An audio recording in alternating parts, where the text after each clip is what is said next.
mau mempergunakan akalnya, dicela oleh Allah.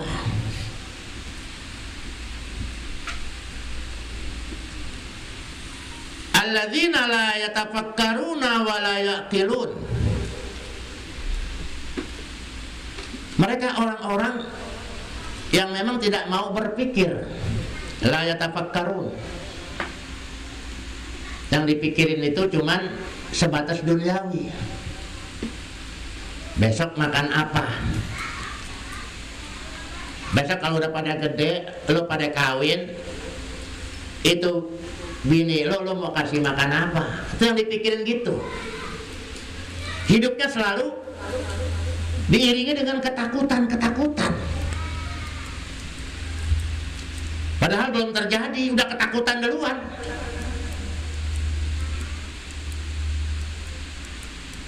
Makanya berusahalah supaya hidup kita tenang, nyaman, nggak ada ketakutan. Semua itu dalam rangka panorama kehidupan. Yang hidup itu bermacam-macam. Ada lagi dicintain, ya kan? Lagi dibenci, ya dibenci, itu dulu dia. Sekarang cinta, habis kasih duit cinta, besok kalau duitnya kurang segala macam dibenci lagi. Itu biasa dunia, ya, itu dunia. Jadi gak usah bingung. Orang-orang yang berakal selalu berpikir tentang kekuasaan Allah. Untuk apa saya bingung? Dan Allah sudah memberikan jalan, kemudahan, supaya urusan-urusan dunia itu bisa terselesaikan dengan mudah. Lah kita dikasih mata membayar. Begitu kita lahir, mata kita ngelihat, ada nggak disodorin kwitansi? Anda belum bayar, 2 mata telah aku kasih. Nggak ada kwitansinya, gratis. Ya, gratis. Dikasih kuping, begitu indah, diletakkan di samping. Lo kan indah ini. Fatabarakallahu ahsanul khaliqin, indah. Kuping ditaruh di samping. Jadi kalau kita telepon juga akan enak. Halo. Oh, kan begini. Coba kalau kupingnya taruh di jidat, kan gak enak. Yo, halo. Kan gitu. Ini kan nikmat dari Allah. Kenapa kita pikirin, kenapa kita bingungin? Sekarang ada, besok enggak. Sekarang enggak, besok ada. Selalu optimis kepada Allah. Jangan mikirnya itu juga, ruang lingkupnya itu juga, itu lagi. Ya. Kadang-kadang orang yang mendengarnya saja bosan. Kenapa? Kita diajarkan supaya kita cerdas, jangan bingung. Kalau kita yakin kita punya Allah yang maha kuasa, maha segalanya, kenapa bingung? Ya, nggak usah bingung. Kita diuji bukan apa-apa oleh Allah. Maka dicela.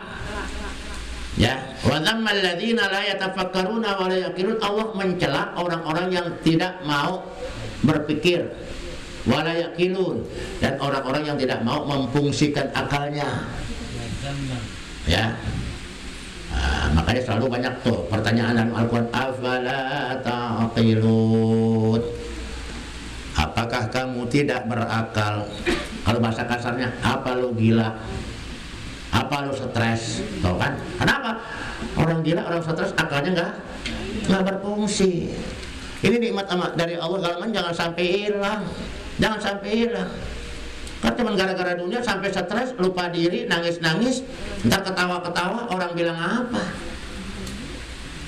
Harga diri kita jatuh, nilainya sudah jatuh. Apa ayatnya?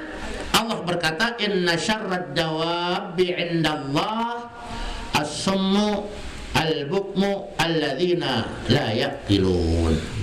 Sesungguhnya sejahat-jahat, seburuk-buruknya makhluk yang melata di muka bumi ini adalah as-summu, orang yang tuli. Wah, kesian dong orang budak. Bukan itu. Dia punya telinga tapi tidak bisa mendengar suara-suara kebaikan. Kalau giliran pengajian nggak dengar dia. Ya. Tapi kalau cerita masalah dunia, wah kupingnya tajam. Tuh, ada bisnis di mana tuh? Yang jual tanah di mana tuh? Tuh bisnis kupingnya tajam tuh. Tapi kalau jiran-jiran kebaikan, suara azan kagak kedengeran, itu kan namanya tuli. Ya. Ada undangan pengajian, undangan zikiran, undangan tahlilan, nggak dengar dia. Tadi kata as-summu, al-bukmu, orang yang bisu. Oh kesian dong orang yang bisu nggak bisa ngomong. Bukan itu. Mereka bisu kadang-kadang hatinya masih bisa berzikir kepada Allah. Ini bisa ngomong tapi mulutnya kagak pernah dipergunakan untuk berzikir. Padahal kita selalu diajarkan, kalau ada begini bacanya ini, kalau ada begini bacanya gini. Tuh. Ya, itu selalu diajarkan supaya apa? Supaya setiap saat mulut kita bisa berzikir. Jangan sampai kita dikatakan al-bukmu, orang yang bisu. Mulutnya tidak pernah dipergunakan untuk berzikir kepada Allah. Alladzina la yaqilun.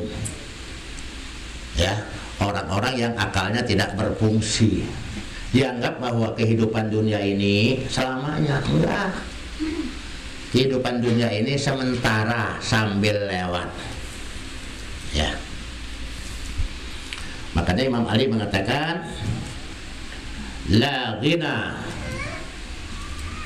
kal aqli wala faqra kal jahli. Tidak ada kekayaan yang melebihi akal, dan tidak ada kemiskinan yang melebihi kebodohan. Ya, jadi orang miskin yang sebenarnya, orang yang bodoh itu miskin sekali. Nggak bisa apa-apa, cuma jadi budak saja. Ya, nah, jadi ini anugerah Allah. Biar kita pahami dulu bahwa Allah begitu sayang pada kita, diberikan akal. Dari akal ini bisa berfungsi lebih baik daripada, lebih mulia daripada malaikat. Dan jangan sampai terjerumus gara-gara akal, lebih hina daripada binatang. Baru kita masuk kepada pembagian akal. Yang pertama dikatakan akal tobi'i atau akal idhofi. Ya, akal tobi'i atau akal idhofi. Akal tempelan. Kalau katakan tempelan, abadi apa enggak? Tempelan, ya kan? Nggak abadi, cuma tempelan, bukan paten. Apalagi perekatnya nggak kuat, bisa rontok. Tapi ini betul-betul akal idhofi. Nah, siapa yang dikatakan mempunyai akal idhofi? Yang mempunyai akal idhofi itu dikaitkan dengan hewan. Hewan ini nggak pernah mikirin sholat. Ada nggak tuh kambing bangun tidur mikirin sholat? Nggak ada. Ya. Jadi kalau manusia seperti ini, bukan kita yang mengatakan ini manusia hewan, bukan. Nanti Allah yang mengatakan. Jadi bagaimana sifat hewan? Kalau orang kita suka mendengar bahasa hardolin. Sehari-hari cuman mikirin dahar, modal, ulin. Ya, lapar dia makan, ngantuk dia tidur, kan gitu. Kenyang dia buang kotoran ke belakang, nongkrong. Tuh, segitu-gitu tiap hari itu begitu saja ukurannya. Nggak pernah dia tuh dipakai untuk berpikir. Kalau Pak Haji Nana mengatakan tafakur alam. Ya kan, memikirkan bagaimana kejadian alam. Alangkah indahnya kalau tafakur alam itu dibarengi dengan kajian tauhid. Bagaimana tafakur alam supaya kita bisa berpikir semua itu adalah milik Allah dan ada penciptanya, yaitulah al-muhdits, yang bisa menciptakan itu hanya Allah Subhanahu wa ta'ala. Jadi kegiatan cuma yang dipikir makan, tidur, makan, tidur. Nggak pernah berpikir. Nggak pernah berpikir bagaimana caranya supaya hidup di dunia ini merupakan sarana. Apa yang dimiliki dijadikan sarana untuk meraih kebahagiaan di akhirat. Bahwa dunia ini dikatakan dunia cuma sebentar. Dikatakan dunia cuma sebentar, paling panjang umur kita 100 tahun. 100 tahun juga udah penyakitan. Udah kena asam lambung, asam urat, udah kena kolesterol, udah kena malam sariawan melulu, masuk angin melulu. Nah, kan begitu. Udah belum 100 tahun. Udah begitu terus. Kita nggak berpikir ada kehidupan setelah kematian. Masuk alam barzakh. Kehidupan di alam barzakh. Kalau masih di alam barzakh masih bisa kita berdoa kepada Allah, minta diampuni dosanya tuh. Ya Allah, ampunilah orang-orang yang telah mati di antara kami. Ampunilah guru kami, ampunilah orang tua kami. Ini di alam barzakh. Kalau yang kagak sampai itu udah melewati alam barzakh, udah di alam akhirat. Kita berdoa udah kagak nyambung. Lagi kagak ada bisa doain, udah pada mati semua. Ya kan? Udah mati semua. Nah, makanya orang-orang tetangga sebelah itu udah beranggapan kagak nyampe. Nggak ada hubungannya lagi. Dipakai dalil wa allaisa lil insani illa ma sa'a. Ya udah terima aja, memang kerjanya begitu, terima. Nah, kalau begitu bagaimana kita doakan? Rabbana ighfir lana wa li ikhwanina alladzina sabaquna bil iman wa la taj'al fi qulubina ghillan lil ladzina amanu rabbana innaka ra'ufur rahim.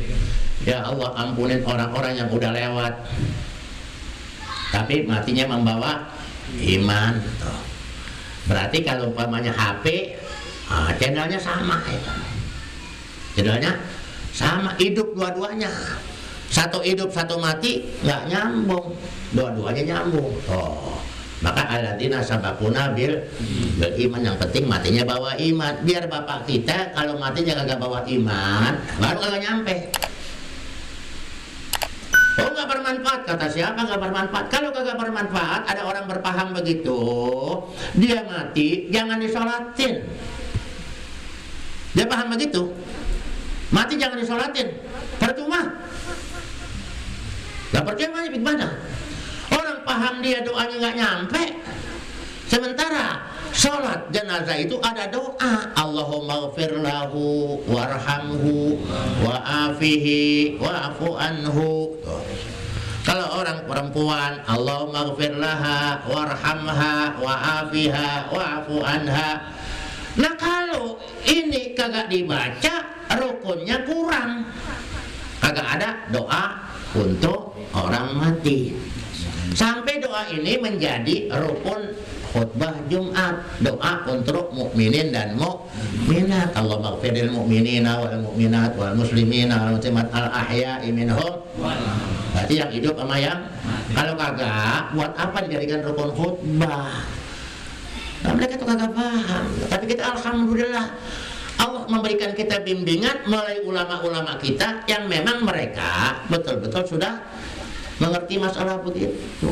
Mereka nggak mau bertemu Rasulullah, apa mimpi, nggak percaya mereka, nggak percaya. Dan kalau nggak percaya, buat apa Rasulullah bilang man ro'ani fil manam fasayaroni fil yaqadha. Siapa yang bisa mimpi aku, melihat aku dalam mimpi, maka bisa dipastikan dia akan melihat aku secara terang-terangan. Artinya apa? Dan kalau menurut Guru Ijai, orang yang tidak pernah mimpi Nabi harus banyak menangis. Kenapa? Dikhawatirkan matinya soal khotimah, nanti di akhirat kagak bisa ketemu Nabi, nggak bisa ngimpi, nggak bisa ngelihat Nabi terang-terangan. Ini akal tobi'i, ya, akal yang biasa dilakukan oleh hawan. Loh, jelek amat. Allah yang bilang.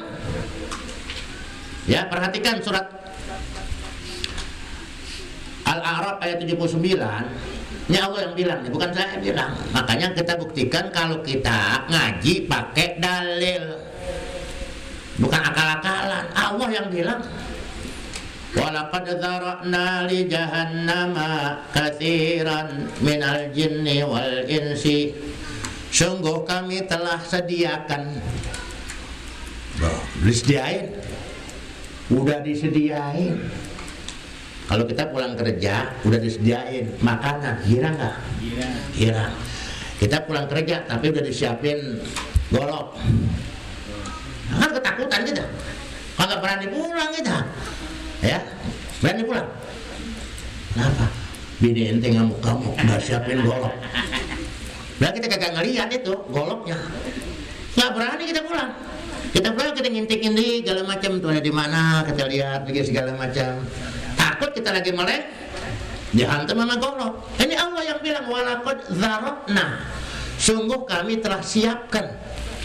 Kami udah sediain loh. Di jahannama buat umpannya neraka jahanam, buat umpannya neraka jahanam, ya, buat bara apinya.